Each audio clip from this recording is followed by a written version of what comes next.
Beyond the three areas of technical assistance, capacity building, and knowledge or experience sharing, which you identified, I'm also glad to note that some of the chairmen of the state electoral commissions have served either as regular staff of INEC, some of them serve as directors and administrative secretaries, or some of them actually serve as resident electoral commissioners.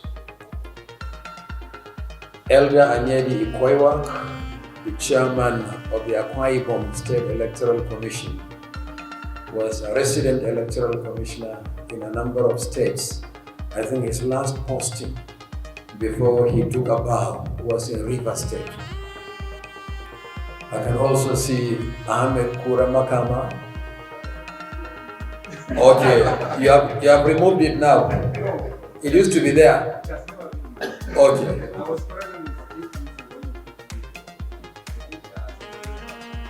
Okay.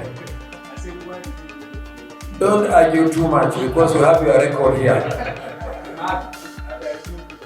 There is a record here. Okay. There is no Kura, but there is Makama. Okay. So I welcome Ahmed Makama, minus the Kura, subject to confirmation of the records. Ahmed Makama was a resident electoral commissioner in a number of states. His last posting was actually to Yobe State as rec, from where, by the affliction of time, he took a bow. And I want to welcome the other members of the executive, the chairperson of the Electoral Commission of Anambra, who not long ago conducted local government elections. Pascari from Pesina, who also conducted their local government elections. And the justice from Ekiti conducted also their own local government elections.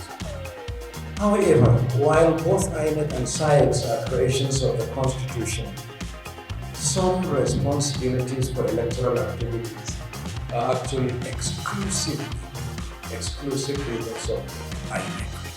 For example, voter registration is exclusive responsibility of INEC, but we are under obligation to make the register of voters available, the current register of voters available to the state electoral commissions. Secondly, we also create and allot voters to polling units, and we make these polling units available to the state electoral commissions. INEC is also the sole registrar and regulator of political parties.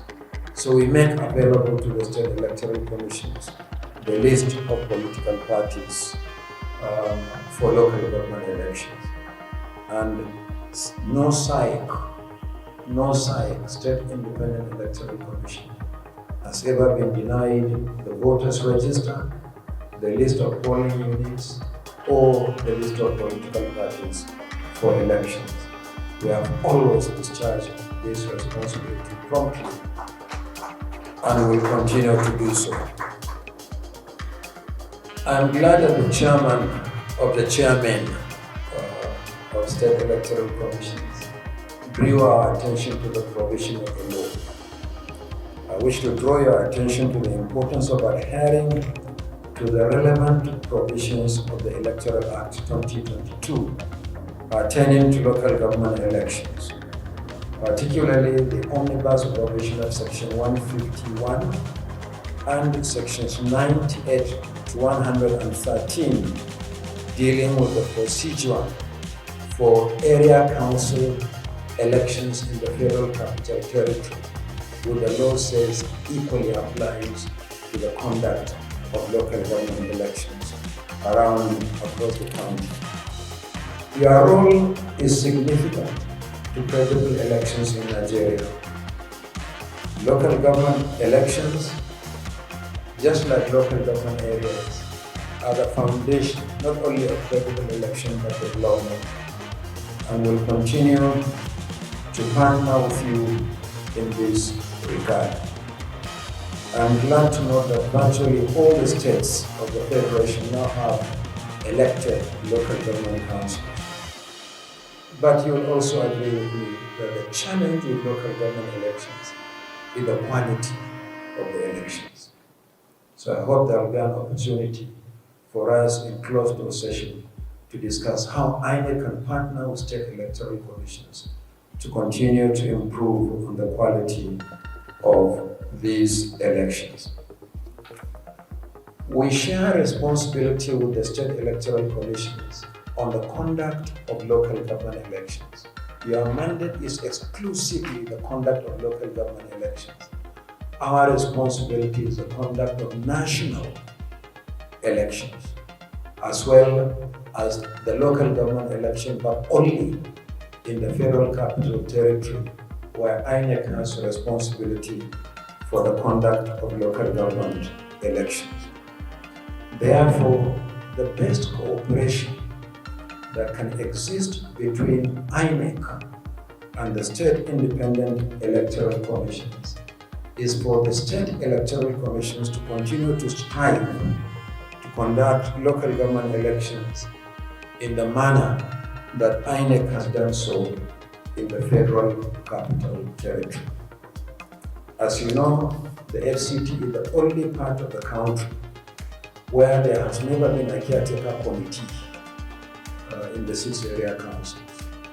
Elections have been conducted regularly, initially for a period of 3 years, but with the amendment to the Electoral Act, the tenure has been streamlined to 4 years, just like the executive and legislative elections conducted by INEC. There has never been a caretaker committee in the Federal Capital Territory.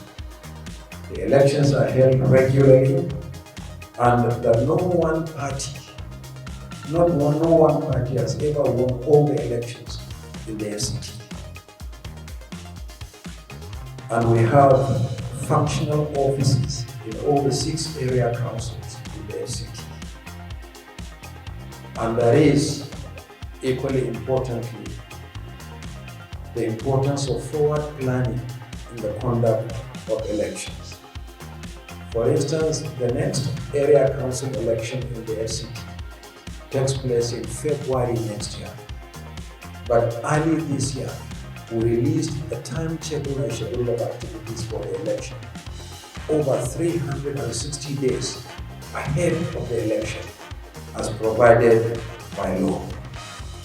It is on this note that I would like to seize this opportunity to draw your attention to the judgment of the Supreme Court, which the chairman of OSECON alluded to, on the conduct of local government elections.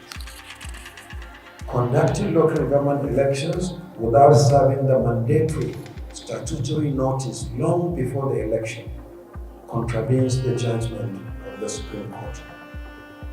Recent announcement by a state electoral commission, which gives in effect 21 days notice, is not only a violation of the law and the subsisting judgment of the Supreme Court, it is also a practical problem.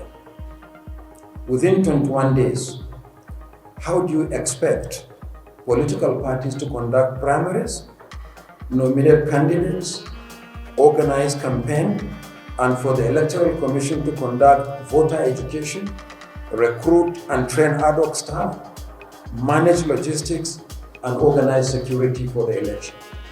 It's practically impossible to do that within 21 days.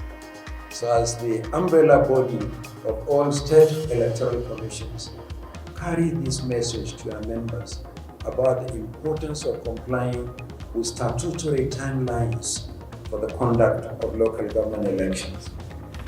The chairman mentioned financial constraint militating against science. Money is never always readily available and sufficient for elections and electoral activities. But for science, your challenge actually goes beyond funding. I believe that money is only a facilitator. But without a clear definition of processes and procedure, no amount of money will solve any problem. But I want to assure you that INEC will continue to work in partnership with the state electoral commissions what you do or you don't do often negatively impacts on INEC. Because there are so many people who think that the state electoral commissions are actually state INEC, sometimes including some of the candidates that contest in local government elections.